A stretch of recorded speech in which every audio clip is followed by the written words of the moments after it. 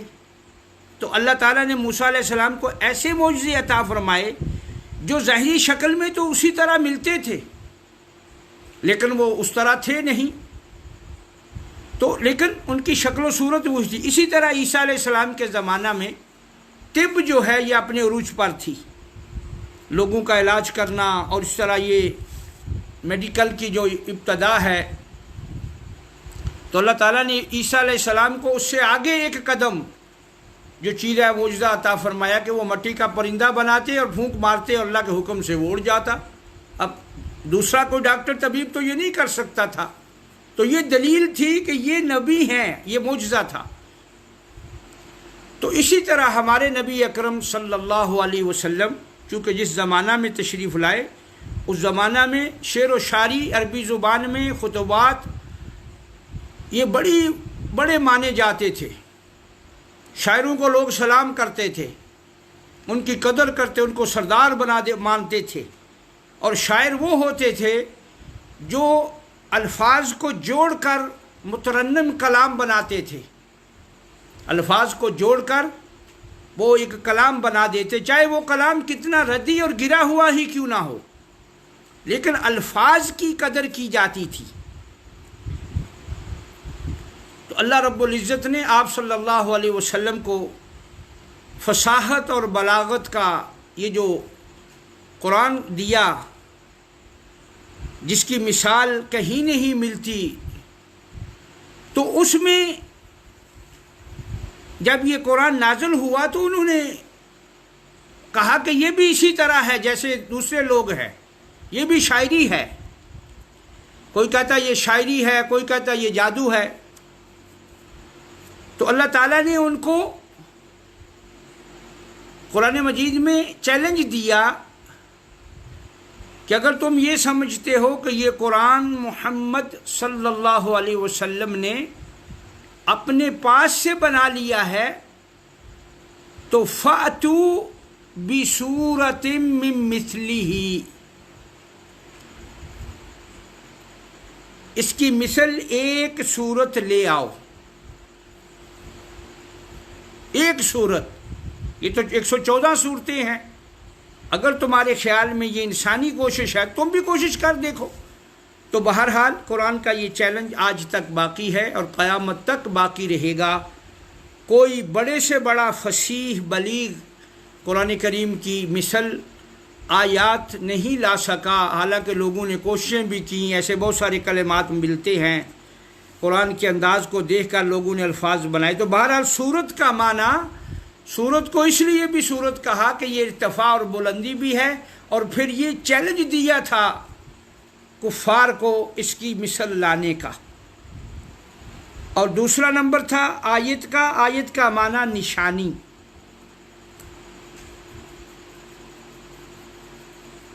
آیت کا معنی نشانی۔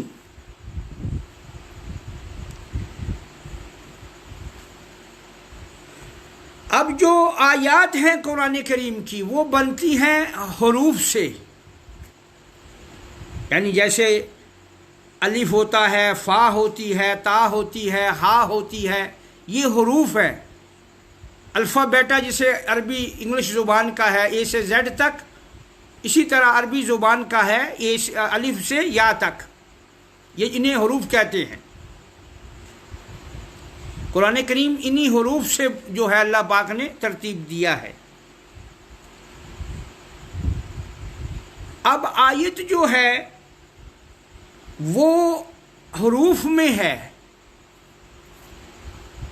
اب یہ نہیں ہے کہ ایک ہی آیت اتنی لمبی ہے کہ وہ ساری ایک ہی کلمے پر ختم ہوتی ہے، نہیں، وہ چھوٹے چھوٹے کلمے ہیں، ان میں حرف بھی ہیں۔ چنانچہ جیسے ما ہے، میم الف ما، جیسے واو ہے، یہ حروف ہیں، آیات میں آتے ہیں، جیسے لا ہے۔ اور سب سے زیادہ دو تین کلمے ہیں جو سب سے زیادہ حروف ہیں اس ایک کلمے میں، کیونکہ جو آیات ہیں وہ دو چار کلمات سے جڑ کر بنتی ہے۔ جیسے اللہ تعالیٰ نے کہا اِنَّا أَعْطَيْنَا كَالْكَوْثَرَ، تو اب یہ ایک آیت ہے۔ اب اِنَّا اس کا ایک حرف ہے، ایک کلمہ ہے، اعطینا کا ایک کلمہ ہے، الکوثر ایک کلمہ ہے۔ تو اسی طرح یہ بھی جاننا ضروری ہے کہ قرآن کریم میں چھوٹے حرف بھی ہیں، بڑے بھی ہیں، جیسے واو ہے، ما ہے، اور بڑے حرف بھی ہیں جیسے انلزمکموہا، اب یہ ایک کلمہ ہے، یہ بھی قرآن میں آتا ہے انلزمکموہا، اور اسی طرح آتا ہے فَأَسْقَيْنَاكُمُوهُ، یہ بڑے الفاظ ہیں دونوں، دو جو ہے یہ ایک لفظ، اور اس میں کتنے حروف آئے ہیں؟ ایک میں 9 حرف ہیں، بلکہ 10 ہیں۔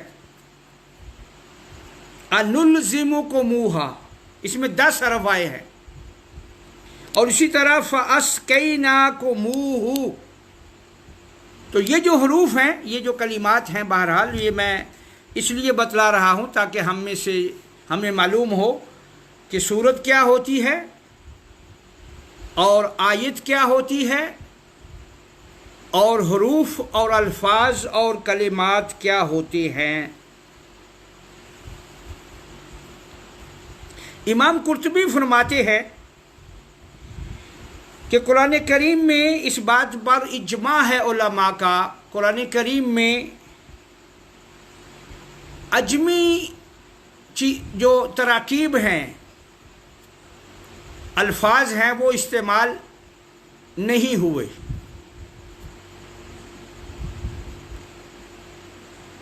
یعنی عجمی طرز طریقہ جو ہے غیر عربی کا، وہ اس میں قرآن میں نہیں آیا۔ البتہ یہ ضرور ہے کہ بعض اسماء جو ہیں، بعض وہ عجمی ہونے کے باوجود عربوں میں اسی طرح استعمال تھے، لہذا ان کو اس میں اسی طرح رہنے دیا گیا، اس کو بدلا نہیں گیا۔ عرب لوگ اس کو جانتے تھے، جیسے انبیاء کرام کے نام ہیں تو لوگ جانتے تھے، ابراہیم علیہ السلام، یہ مکے والے حضرت ابراہیم علیہ السلام کی اولاد سے تھے، حالانکہ ابراہیم عربی نام نہیں ہے، اسماعیل عربی نام نہیں ہے۔ اسی طرح جو دوسرے پیغمبر ہیں جن کے نام، تو ان ناموں کو عرب چونکہ جانتے تھے اور اسی طرح استعمال کرتے تھے، اس لیے ان کو عجمی ہوتے ہوئے بھی عربی میں شامل کر لیا گیا ہے۔ تو اس لیے قرآن میں کوئی عجمی بات نہیں، غیر عربی بات نہیں ہے، یہ جو کچھ ہے قرآن بلسان عربی قرآن میں آیا ہے۔ اللہ کہتے ہیں ہم نے اس کو فصیح عربی زبان میں نازل فرمایا۔ تو آج کا میرا خیال ہے درس اتنا کافی ہے. کل سے پھر ہم جو ہے وہ سورۃ الفاتحہ انشاءاللہ وہ شروع کریں گے. جو بیان ہوا اس کا میں مختصر سا خلاصہ پھر ایک دفعہ دہرا دیتا ہوں تاکہ احباب کو یاد رکھنے میں آسانی رہے. پہلی بات جو ہم نے ذکر کی کہ قرآن مجید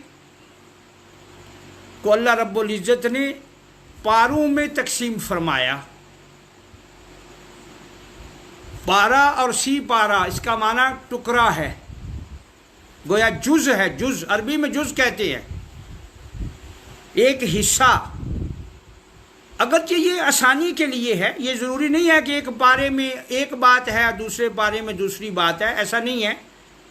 بلکہ بعض اوقات دو پارے مسلسل ایک ہی بات ان میں چلی جاتی ہے، لیکن یہ تقسیم کر دی تاکہ لوگوں کو آسانی رہے، پڑھنے والوں کو آسانی رہے، اس طرح دوسرے حفظ کرنے والوں کو آسانی رہے. تو قرآن مجید پہلی بات جو ہم نے کی وہ یہ کہ مکی اور مدنی دو ہیں دور. کچھ قرآن کا حصہ مکہ میں نازل ہوا، وہ مکی کہلاتا ہے، وہ 80 صورتیں ہیں. اور جو 34 صورتیں باقی ہیں وہ مدنی کہلاتی ہیں، کیونکہ وہ مدینہ میں جب آپ صلی اللہ علیہ وسلم تشریف لے گئے وہ اس وقت نازل ہوا. پہلی بات مکی اور مدنی میں فرق. دوسری بات قرآن کریم کا پاروں میں تقسیم ہونا، پھر پاروں کا صورتوں میں تقسیم ہونا، پھر صورتوں کا آیات میں تقسیم ہونا، پھر آیات کا حروف سے جڑنا اور بننا. یہ 4 چیزیں ہیں، امید ہے آپ لوگوں کو یاد ہو جائیں گی. یعنی پارے، صورتیں، آیات اور حروف. حروف سے آگے کلمے بنتے ہیں. اور پھر ہم نے یہ ذکر کیا کہ سورت کا معنی ہے بلندی، آیت کا معنی ہے نشانی، اور حرف جو ہے حرف کا معنی اس کو ملانے والا بھی کہہ سکتے ہیں، کیونکہ حرف اصل میں جو اس کا مقصد ہے یہ 2 چیزوں کلموں کو آپس میں ملا دیتا ہے. ایک آیت کو حرف جڑتے ہیں تو آیت بنتی ہے. تو حرف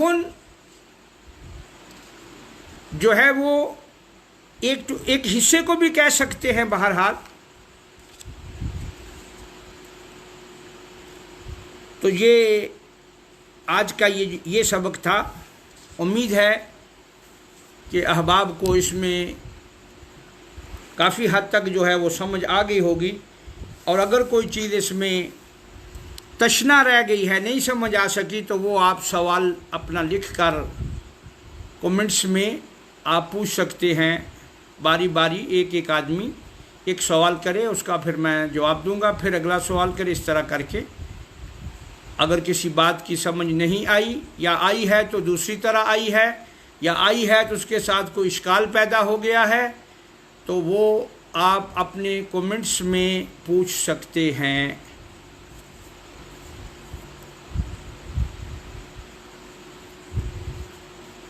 ہاں جی نسیم صاحب،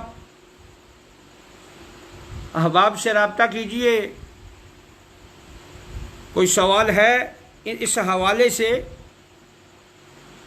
تو وہ لکھیے.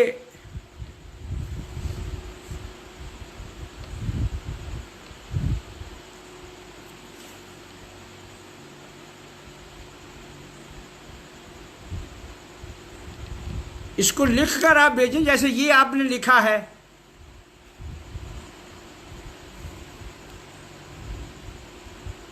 جیسے آپ نے یہ لکھا ہے. اب احباب کہتے ہیں کہ سوال و جواب کی ترتیب کیسے ہوگی، کچھ احباب کے سوال ہیں، اس کے لیے کیا کیا جائے. تو وہ احباب اپنا سوال ابھی لکھ دیں.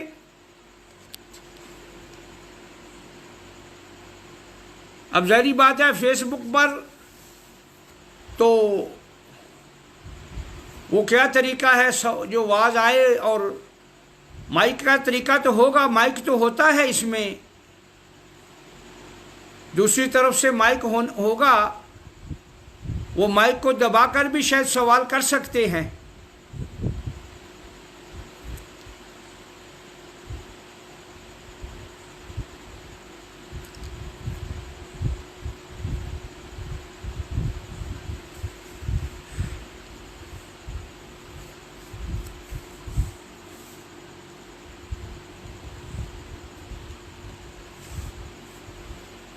یا لکھ نہیں سکتے حباب، یا کیا وجہ ہے؟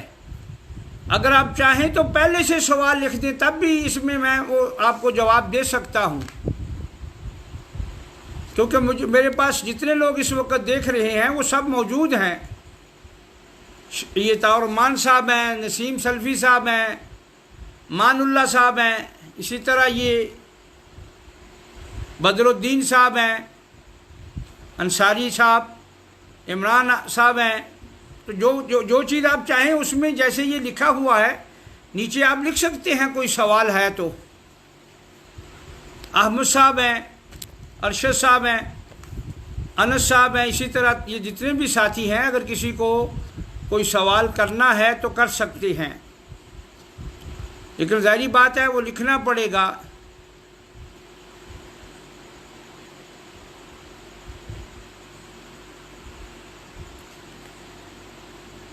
مکی اور مدنی صورتوں میں کیا فرق ہے؟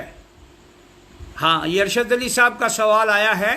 تو بھائی مکی اور مدنی صورتوں میں فرق تو بہت ہے، وہ انشاءاللہ جب صورت مکی آئے گی، تو یہ کل صورت فاتحہ مکی آ رہی ہے، وہ ہم اس پر کل انشاءاللہ تفصیل سے گفتگو کریں گے۔ ابھی آپ یہ تو سمجھ گئے ہیں نا کہ مکی کیا ہے اور مدنی کیا ہے۔ اب ان صورتوں میں فرق جو ہے وہ میں پہلے بھی ذکر کیا کہ ان صورتوں کے الفاظ میں بھی فرق ہے اور انداز میں بھی فرق ہے، یعنی ان صورتوں کے جو الفاظ ہیں مکہ میں جو نازل ہوئے، ان کا جو طرز طریقہ ہے وہ اور ہے، کیونکہ وہاں جو موضوع تھا مکی صورتوں میں، تو وہاں 3 موضوع تھے، اللہ رب العزت کے بارے میں یعنی توحید، اور نبی صلی اللہ علیہ وسلم کی رسالت اور آخرت، کیونکہ جو مقابل لوگ تھے وہ نہ ماننے والے تھے۔ مدینہ میں جو صورتیں نازل ہوئیں وہ لوگ تھے جو سب ماننے والے تھے، تو یہ فرق ہے بھائی۔ مکی صورتوں میں زیادہ تر بلکہ مکمل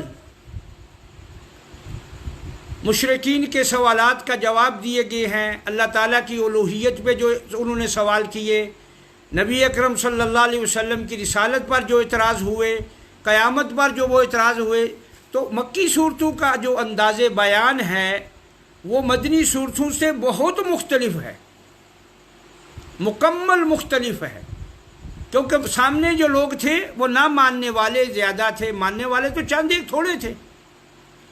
لیکن جب آپ صلی اللہ علیہ وسلم مدینہ تشریف لے آئے تو وہاں ماننے والے تھے سارے مہاجرین اور انصار، اور ساتھ اس کے 2 قبیلے 3 قبیلے یہودیوں کے تھے، 3 نہ ماننے والے۔ ان میں زیادہ تر جو موضوع ہے وہ ایمان والوں کو جو ہے وہ مخاطب ہے، ان میں خطاب کیا گیا ہے، اور شریعت بنی ہے، مسائل آگے بتلائے گئے ہیں، دین پر کیسے عمل کرنا ہے۔ تو یہ بڑا فرق ہے، وہ انشاءاللہ کل، ویسے میں نے یہ تو بیان کرنا تھا جب ہم آئیں گے سورۃ الفاتحہ، چونکہ یہ مکی ہے تو اس میں یہ بڑے سلسلے میں بیان ہو جائے گا اور آپ سمجھ جائیں گے کہ اس میں کیا فرق ہے۔ جی کوئی اور سوال؟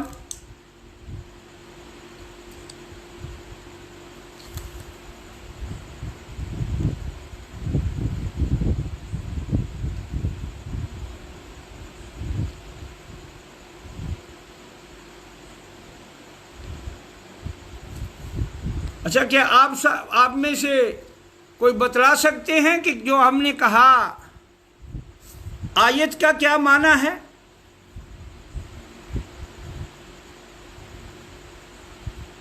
ابھی میں نے بیان کیا تھا نا جی، تو کیا معنی ہے آیت کا؟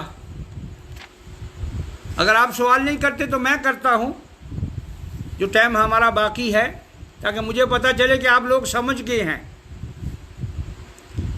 آیت کا۔ جی ہمایوں صاحب، چودھری ہمایوں صاحب، کیا معنی ہے آیت قرآن کا؟ جب ہم کہیں گے یہ قرآن کی آیت ہے تو اس کا کیا معنی ہے آیت کا؟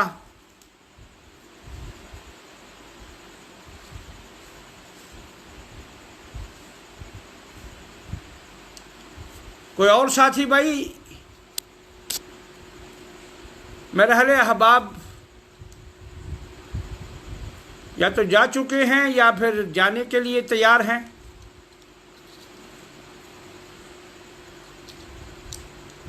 نسیم صاحب،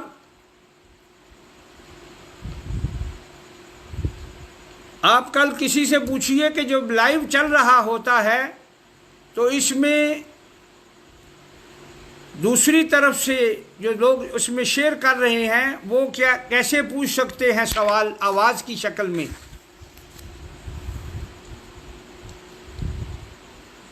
آیت کا معنی نشانی ہے جی ارشد علی صاحب، ماشاءاللہ جی، جزاک اللہ۔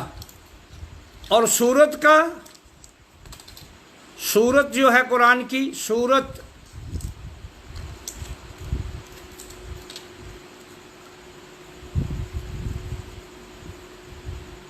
سورت کسے کہتے ہیں جی؟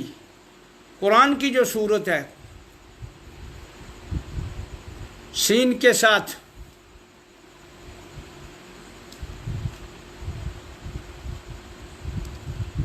اور سورت کا معنی ہے بلندی۔ جزاک اللہ جی، ماشاءاللہ، بلندی ہے یہ معنی۔ بلندی کا معنی یہ ہے کہ پڑھنے والا ایمان اور یقین میں بلندی پہ چلا جاتا ہے، اس کا ایمان ترقی کرتا ہے، بڑھتا ہے۔ یہ کامران صاحب نے بھی ماشاءاللہ ٹھیک لکھا ہے۔ اچھا، قرآن کی جو آیت ہے وہ کیسے بنتی ہے؟ کس چیز سے بنتی ہے قرآن کی آیت؟ کیسے بنتی ہے؟ یعنی کیا چیزیں جمع ہوتی ہیں تو آیت بن جاتی ہے؟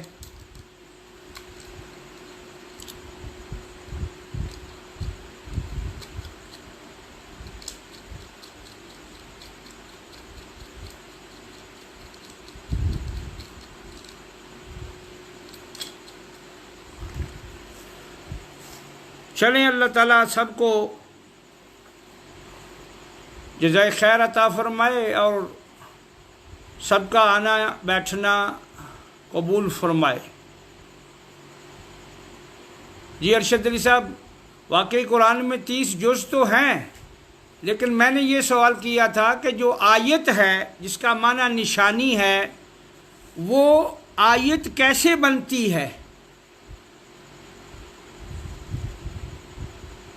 حروف سے۔ جی جی، ماشاءاللہ، یہ کامران صاحب نے کہا یہ حرف کٹھے ہوتے ہیں، یعنی الف سے لے کر یا تک حرف کٹھے ہو جاتے ہیں، جمع ہوتے ہیں تو ایک کلمہ بنتا ہے، اور وہی آیت، پھر وہ کلمے بنتے ہیں تو آگے آیت بن جاتی ہے۔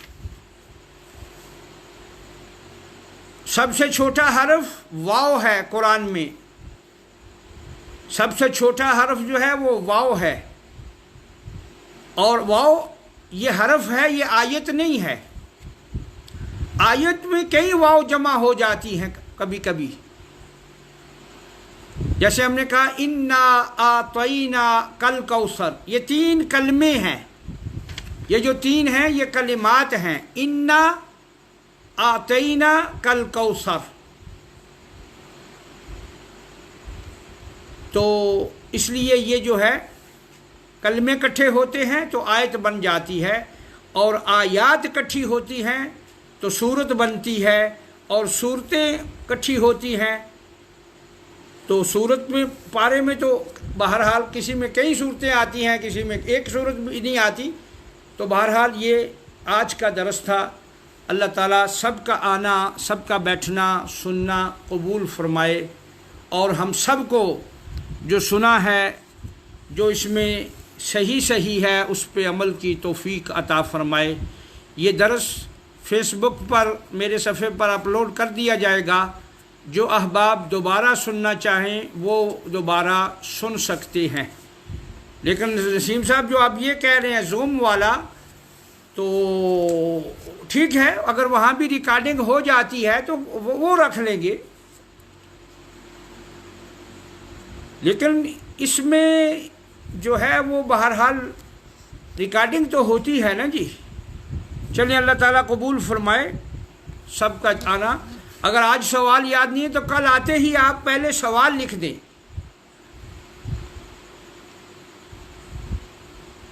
عمران صاحب کا سوال ہے کہ انبیاء کرام کے بارے میں جو کہا جاتا ہے کہ وہ معصوم ہیں، معصوم عن الخطا ہیں، اس کا کیا معنی ہے؟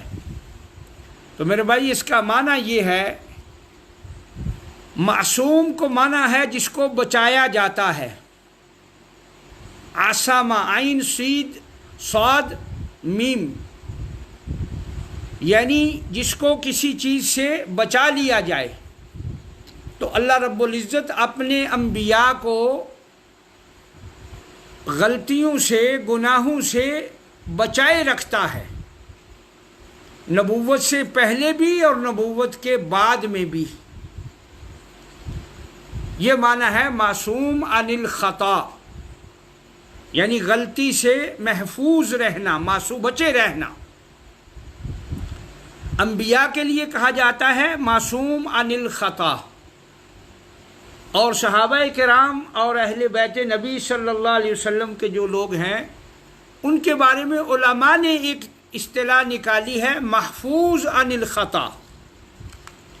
محفوظ کا معنی ہوتا ہے کہ وہ جان بوجھ کر کہ پتہ ہو کہ یہ چیز درست نہیں ہے وہ عمل نہیں کرتے،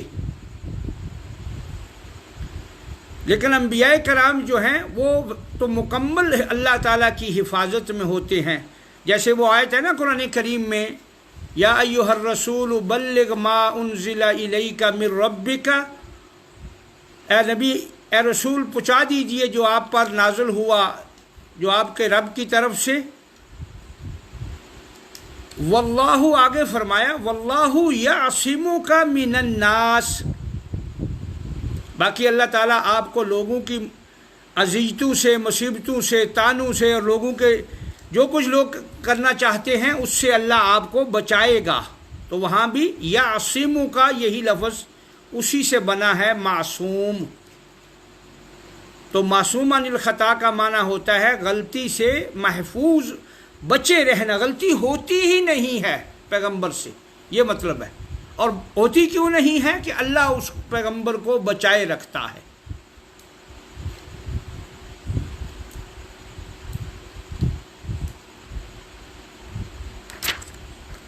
چلیں انشاءاللہ آج کا درس یہی تمام ہوتا ہے، اور کل انشاءاللہ پھر دوبارہ جو ہے وہ شروع کریں گے۔ اللہ تعالیٰ سب کو